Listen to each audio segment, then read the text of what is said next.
Hermanos peruanos, buenas noches, esto es Contrabatería, yo soy el coronel del ejército Beto Bedoya. Gracias por estar ahí y gracias también por suscribirse al término de este video dando clic en la campanita para ingresar a YouTube, a nuestro canal.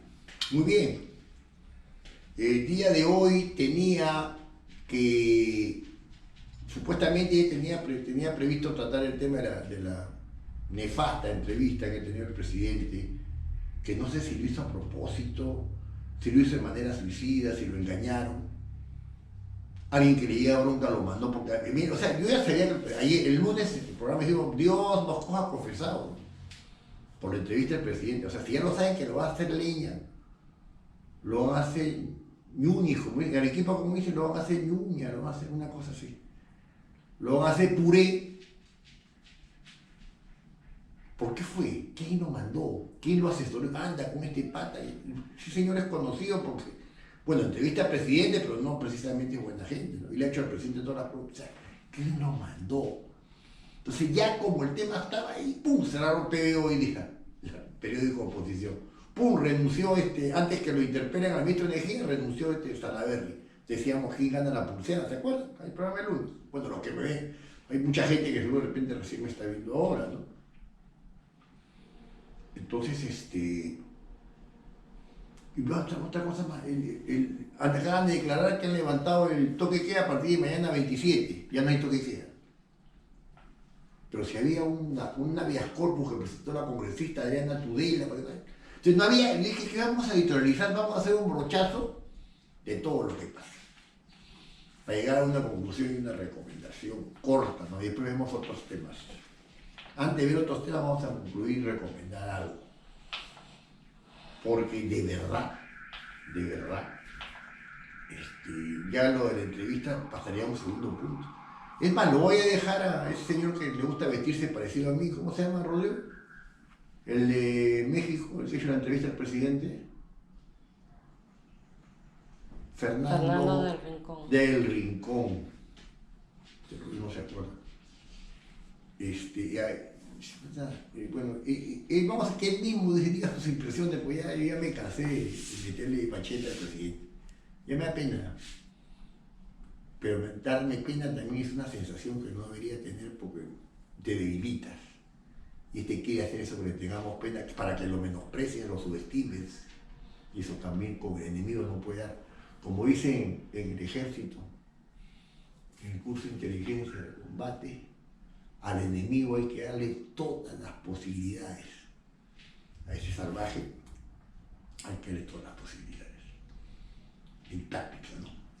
¿Qué quiere hacer el enemigo? ¿Quién es el enemigo? El comunismo en todos sus pelajes, como siempre hemos dicho, ¿no? Desde los caviares hasta Sendero, pasando por Perú Libre, que es pro Sendero, por el Partido Morado, por Acción Popular y su facción comunista encabezada por Johnny Lescano y todos esos personajes.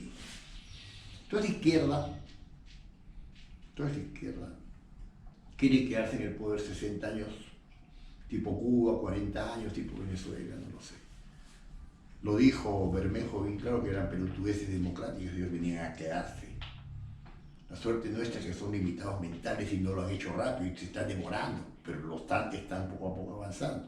Entonces quieren quedarse en el poder, para lo cual han sufrido su primer revés con eso de crear la asamblea, de dar una asamblea constituyente para cambiar la constitución.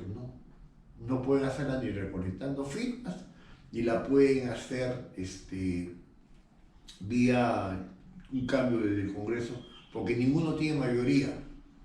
Y como han sacado al Congreso una ley que regula esta situación, dice que todo referéndum pasa por el Congreso, o sea, nunca lo van a aprobar, pues. Ya han sufrido un revés. Lo han mandado al Tribunal Constitucional, donde también, que como ya vimos anteriormente, no va a pasar. Pero ¿qué está pasando por otro lado? ¿No es cierto? ¿Están destruyendo el Estado desde dentro del Estado? Sí. Sí. Continúa esa destrucción. Esa aparente estupidez del presidente es destruir el Estado desde dentro del Estado. Porque si él es el Estado, ¿cómo llama una marcha? Primero llama una marcha contra él mismo.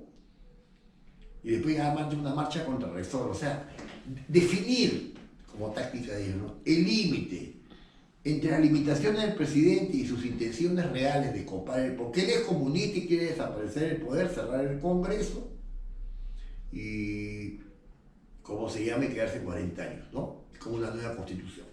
Ese es como se ha hecho en Venezuela, como se ha hecho en Cuba, como se ha hecho en Nicaragua. Como no pudo hacer felizmente Evo Morales, porque en la constitución de Bolivia sí dice, como lo he dicho en otro programa, de que la Fuerza Armada se puede pronunciar sobre problemas constitucionales. Lo dice bien clarito la Constitución. Acá no dice. La Fuerza Armada es integridad territorial, soberanía, independencia. Muy bien. Es más o menos un brochazo de lo que hace el enemigo. Las fuerzas amigas. ¿Quiénes somos las fuerzas amigas? Encabezadas por el Congreso. Supuestamente con una mayoría como que una mayoría traicionera, porque ahí está pues Acuña y está Acción Popular, que es un partido pues pendular, ¿no? Desagradable. Yo me imagino que don Fernando Belaúnde debe estar revolcándose en su tumba, ¿no? Ante estos devaneos que tiene Acción Popular por la izquierda senderista, ¿no? Yo me imagino cómo sentirá Vitocho, que su papá casi lo mata en una emboscada de sendero. Entonces, los partidos, las calles, los colectivos, la prensa de oposición. Entonces vamos analizando también. Los otros hemos visto que sigue intuición, pero ha fracasado en su intento. Entonces, ¿qué intentarían hacer? Cerrar el Congreso a la fuerza, para mí. Entonces también he hecho un análisis, ¿no? Las Fuerzas Armadas y la Policía Nacional primero, porque ese es un objetivo de ellos, tomar la Fuerza Armada y la Policía Nacional, tomar los medios de prensa, la Fuerza Armada y la Policía Nacional y tomar los medios de prensa. Eso es muy importante para ellos, porque son los únicos que se lo ponen, la Fuerza Armada y la prensa de oposición. La policía ya la tomaron ya, en medio de denuncias escandalosas, porque hay denuncias hasta que los ascensos a generales cuestan 20.000, 30.000 dólares. Ya eso, sinceramente, es el colmo. ¿Y quién lo dice? El número 2 de la Policía en General. Bueno, que en estos momentos debe estar saliendo de la Comisión de Defensa del Congreso. ¿Qué barbaridad se cruza ahí? Y al tipo que pusieron, al general que pusieron, disculpe por decirle tipo, señor general, en la época de Sagasti era un pata impresentable que nadie lo quería. No me acuerdo ni cómo se llama el señor. Votaron a 20 generales para ponerlo al entonces. Fue el primer, como le llamamos en la Fuerza Armada, cuando asciende, hacía la mala, pasa sobre tu compañero, y decimos, ascendió con garrocha, ¿no? Pasó. Y también, Chotano, Cajamarquino Gallardo, ha sido amenazado, ha sido denunciado porque está destruyendo la discote. O sea, a un general lo ha pasado al retiro por un tema de que él fue quien capturó, que hizo la denuncia contra Bermejo, contra Cerró. Son cosas gravísimas. O sea, la policía está totalmente echada y tomada. Y la Fuerza Armada. Entonces, porque puede cerrar el Congreso con la policía nomás. Pero yo supongo que la Fuerza Armada no va a ser sorprendida con una foto, si es que cierran el Congreso y lo toman, ¿no? Debe negarse a cualquier foto. Es más allá de la anécdota de la foto, debe negarse, señor presidente, no estamos de acuerdo con el cierre. Ya salir de su línea y ponerse, pues ya se pone del lado de ellos, ya no hay forma, ya no hay forma. Es decir, yo conozco, he visto a lo largo autoridades civiles, militares, que por un puesto se tiran al suelo, por un cargo, por una prebenda. No importa, yo tenía un jefe, que no voy a decir su nombre, pero él sí me ve, y cuando una vez yo me quejé por un recorte de combustible con un jefe abusivo, él era el segundo, y me dijo, Chinito, tranquilo, no digas nada ya. Toma aire y piensa en tus hijos. De verdad, como me dio náusea, ya no le contesté. Pero así hay gente, que con tal de seguir siendo jefe, comandante, no va a largar, no va a lanzar dardos hacia la idea. Así que es la hora de los héroes en la Fuerza Armada. Hay un tema, por ejemplo, que se le da en el mar a Bolivia, esto es, además de atención a la patria, es integridad territorial, velada por la Constitución y función constitucional de la Fuerza Armada. O sea, no puede ni siquiera el presidente a pensar en regalar, carijo, ni un centímetro de arena a nadie. Esto sí, la Fuerza Armada saltaste el techo. Yo tengo esperanzas que es así. Y si se produce otro movimiento de cierre del Congreso, también van a cerrar. Entonces, nosotros tenemos el Congreso ha trabajado bien, pese a lo limitado, ha trabajado bien, y me parece que el presidente lo quiere cerrar. La Fuerza Armada yo la dejo ahí nomás. El Congreso, en un discurso que le vi al presidente, decía: nosotros hemos venido acá en la playa que está llena de resol, dice que hay otro derrame más también, pucha, todo es, cada 10 minutos hay noticias. En la playa esa que resol ahí en Ventanilla, nosotros hemos dado para que nacionalizar Camisea y hemos mandado al Congreso. ¿El Congreso qué está haciendo? Nada, ahorita la portátil. Nosotros hemos mandado una ley para que el Congreso baje el precio del gas. ¿Qué está haciendo el Congreso? Nada. Me hace acordar a Fujimori, cuando Fujimori, tiene que mandar como 7 proyectos de ley. Fujimori, antes de cerrar el Congreso el 5 de abril del año 92, mandó 160 proyectos de ley al Congreso para demostrar a la opinión pública que el Congreso no hacía nada. Pero estábamos en abril. Ahorita el Congreso está de vacaciones. Se queda la comisión permanente, que son algo de 30 congresistas que alternadamente van solucionando los casos más importantes. ¿Qué pretende el presidente al echarle barro al Congreso? ¿Hacerle la camita para cerrar? Porque él va ya con la policía, lo cierra, como hizo Vizcarra, perdón, Sagasti, no, Vizcarra. ¿Qué pretende el presidente? Hay que mirar a veces entre líneas, ¿no? Porque a él le están diciendo qué hacer. Méchate con el Congreso, échale barro al Congreso, cosas que no. Le hacen la camita y lo cerramos. Porque ya ellos otra forma, con constituyente, con recolección de firmas, no la única forma, la mala. ¿No es cierto? Después, los medios de comunicación social. En la mañana se produjo el cierre de PBO, que es un programa de Philly Butter. Tiene una radio PBO y él tiene un programa en la noche en Huilas que se llama Combaters. Pero aparte tiene su radio de su propiedad, que de 6 a 10 de la mañana, a 12, 10, perdón, a las 10, lo pasan por la emisora de Wheeler, sino por las redes sociales. Pero le cerraron la cuestión, salió a quejarse y todo. Investigando un poquito, escuchando la otra parte, en realidad ha sido una jugada para amedrentarlo, un distractor, para que nos olvidemos un poco del papelón internacional que ha hecho nuestro presidente, que hasta ahora no sé por qué lo ha hecho. No sé, me huele mal eso, lo han hecho, o le están haciendo la camita para votarlo él también, que entre Cerrón, que entre no sé quién, pues. ¿Ya?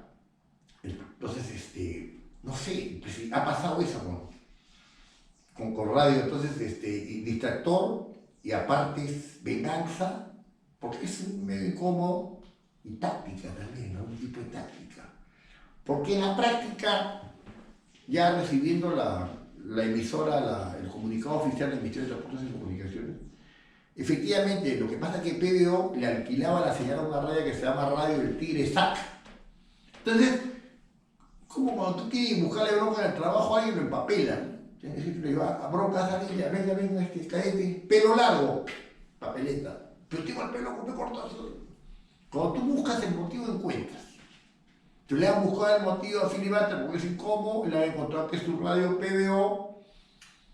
Él le alquila, es como un subarriendo, porque el Estado le alquila a Radio Tigre SAC y Radio Tigre SAC le subarrienda a PBO. Así es. Pero ellos saben, eso hace 2 años que están ahí, de repente hasta le pasan plata para que no digan nada. Pero ya le cortar como para amedrentarlo un poquito, como bajarle la caña, atarantarlo, acá estoy por si acaso. Muy bien. Entonces, siendo así, según un amigo abogado me dice, entonces PBO puede alquilar la señal de otro radio, ¿no? O sea, no se ha metido el gobierno con PBO, sino con Radio Tigre. Obviamente sabían que iban a afectar a Battery, a Sobrera Audiencia, entre los que me cuento. Pero PBO puede alquilarle a otra radio y continuar hoy día mismo, ahorita. Porque a esa radio le han clausurado la señal. Le han buscado la sin razón a Radio Tigre SAC, que dice que hace tiempo que está en problema, es solucionado. Entonces, que no se convierta lo de Philly Butter en un distractor. Yo también al toque caí en la trampa y puse en mi Facebook, voy a poner una rectificación porque ya se convierte en un distractor. Pues.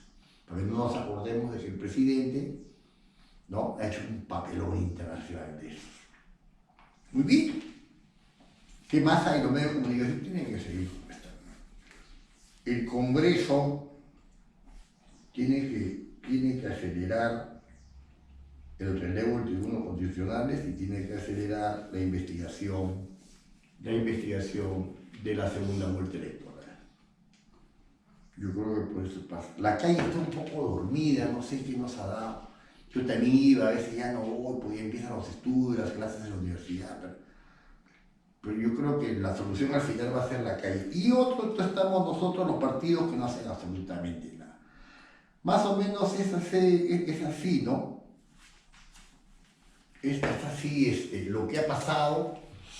Entonces, ¿cuál sería la conclusión acá? La conclusión es que ellos siguen en su estrategia y cumpliendo con la táctica de quedarse en el poder 40, 60 años, para lo cual van a cerrar el Congreso, me parece a mí. No tienen otra.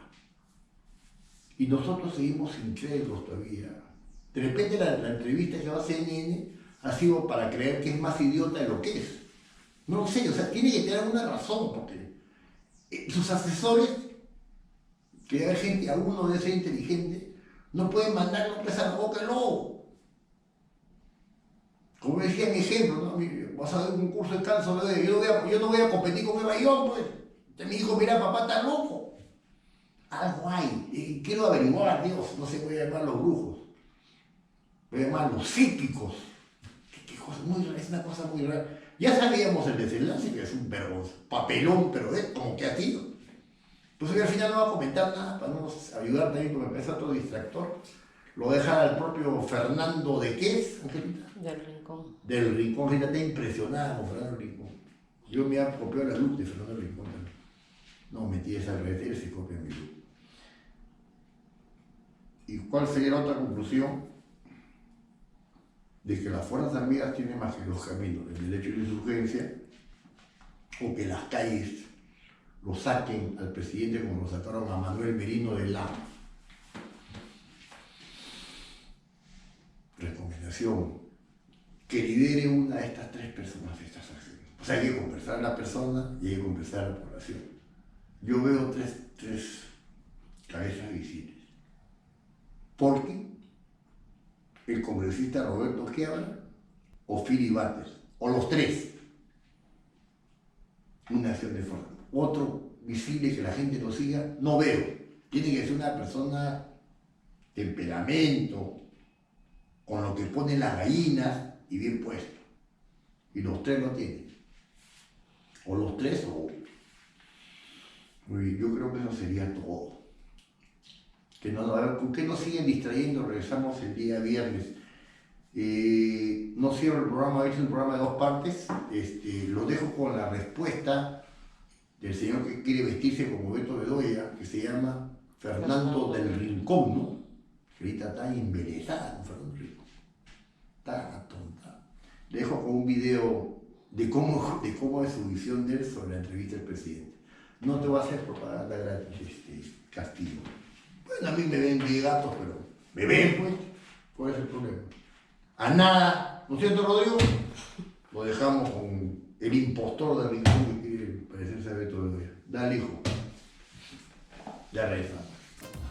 Hay investigaciones en la figura presidencial, dudas en contratación de ministros. ¿Qué te puedo decir? Creo que está en una coyuntura que si no corrige a tiempo, dada la historia del Perú, le puede costar una vacancia. Y por ejemplo, de la entrevista que el señor Castillo le brindó, ¿cuál fue la respuesta o la frase que más le llamó la atención? No te voy a decir que me llamó la atención, me aterró. Me aterró saber que está usando la figura presidencial como una especie de ensayo-error, ensayo-acierto, como una escuela para aprender a ser presidente. Creo que fue además una frase que se le quedó a todos los peruanos y peruanas, que denota la falta de preparación, donde él mismo aterriza que está aprendiendo, que él no estaba preparado prácticamente para ser presidente. Es aterrador porque aquí no se está jugando solamente con un cargo, aquí se está jugando con la vida de millones de peruanos y peruanas, ¿no? Se está jugando con un país. No puedes utilizar un país y millones de vidas para aprender a ser presidente. O sea, tienes que irte nada más a los hechos. A ver, en 6 meses pueden encontrar $20,000 en un baño de la residencia oficial en el Palacio. O sea, es absurdo, es absurdo. Que tú tengas ese es un acto de corrupción descarado. ¿Sí? Es un acto de corrupción descarado. Tener $20,000 dentro del baño de uno de los despachos del Palacio de Gobierno. Es un escándalo enorme en cualquier otro país. En 6 meses ya lo tiene. En 6 meses ya tiene cuestiones de presunta corrupción por licitaciones. En 6 meses ya se le cuestiona si tiene o no un despacho clandestino en donde se reúne con gente que no debería reunirse. En 6 meses no hay transparencia para los peruanos y las peruanas diciéndoles con quiénes se ha reunido. En 6 meses una mujer le hace una fiesta sorpresa dentro del palacio a la hija. Precisamente en ese punto, ¿es creíble lo que dijo el presidente Castillo de que él se enteró por sorpresa porque él estaba trabajando? No, es absolutamente absurdo. Nosotros para poder entrar tuvimos que contactar al equipo de presidencia, al equipo de prensa, tuvimos que acreditarnos, tuvimos que pasar 3 filtros para poder llegar y nosotros teníamos pautado una entrevista con el presidente de la República. Cualquier otra persona puede llegar entonces, entrar, organizar una fiesta y que el presidente se entere por una bulla. Es infantil, es infantil. Si tú no tienes un poder extraordinario dentro de la estructura presidencial para organizar una fiesta, no vas a poder entrar aunque quieras. Por más que seas un inversionista, que seas un empresario, aquí va a llegar a la puerta de Palacio y va a decir: oigan, le quiero hacer una fiesta sorpresa a la hija del presidente, déjeme pasar. Ah, sí, pase, aquí organizamos la fiesta. No, es infantil, hombre. El presidente Castillo también, bueno, esta semana ha dado sus primeras 3 entrevistas a medios de comunicación después de casi 6 meses de mandato. A usted, bueno, le ha sorprendido este silencio prolongado para los medios de comunicación y cómo avisora o ve la relación entre el Ejecutivo y la prensa en Perú. Hoy te digo que después de haber hecho la entrevista, entiendo por qué no estaba dando entrevistas. Es un presidente con una muy raquítica capacidad comunicacional. No es una persona que tenga habilidades para comunicarse clara y efectivamente con la prensa y al mismo tiempo creo que pues, con los peruanos y las peruanas. Desde esa perspectiva, me parece que la protección mayor que le pueden dar es no exponerlo a los medios de comunicación porque lo comprometen con declaraciones, como ya hemos visto ocurrido con la entrevista que yo le hice, ¿no? Entonces entiendo eso. La relación con la prensa creo que va a seguir siendo similar. No creo que lo vayan a exponer mucho a medios de comunicación. Si yo fuera asesor, primero le daría una amplia capacitación para manejo de medios antes de volverlo a exponer ante la prensa, ¿no? ¿Les sorprendió la falta de autocrítica? Porque en varias partes de la entrevista usted enlistó no solo malas designaciones, sino también cuestionamientos. Y siempre la respuesta reiterativa del presidente fue que él estaba aprendiendo y que había zanjado el asunto de manera inmediata, cuando en realidad no había sido así. Entonces, ¿le sorprendió esa falta de autocrítica, que no tuviese un mínimo de autocrítica hacia su gestión? No me sorprendió. Ocurre mucho con los presidentes latinoamericanos. No asumen responsabilidad. Si te das cuenta, en casi todos los casos que se han dado, en todos los escándalos que se han dado en estos 6 meses, ha habido algún chivo expiatorio. Es decir, alguien a quien culpar, ¿no? El caso Pacheco, por decirte algo. Perdón. Siempre ha habido alguien a quien responsabilizar de todas estas cosas, ¿no? Lo que pasa es que ya se llegó a un punto en el que una investigación por presunto tráfico de influencias, etcétera, la que se está llevando a cabo en contra, a la figura presidencial, ya no hay a quien echar la culpa. Ya no hay. Y se llega a ese punto en el que tiene que asumir. Sin embargo, lo va a evitar siempre. Cualquier presidente lo hace. Cualquier presidente busca culpar o responsabilizar a la gente que se encuentra en su entorno más cercano antes que asumir una culpa. Es un tema, yo creo que de Estado en Latinoamérica.